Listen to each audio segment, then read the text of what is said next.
sa ganung paliwanag.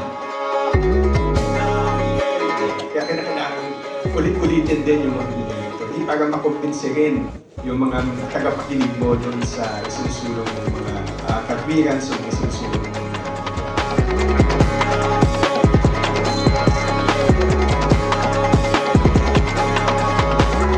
Gusto ko magsimula dito sa salitang aborigine.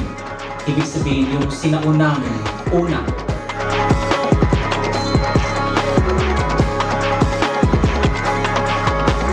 In the end, hahanapin nyo naman to eh. Hindi ko kinakailangan kayong pilitin para hanapin yung katutubong kultura at panitikang bayan.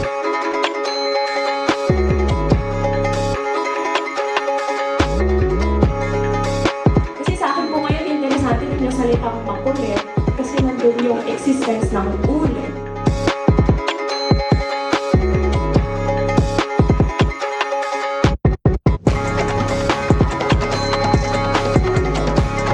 I am telling you, hindi nyo lang alam ngayon, pero hinahanap at hinahanap talaga natin ito. Kailangan nyo lang ibulat ang mga mata ninyo sa paligid at mapapansin nyo na hinahanap talaga natin ito.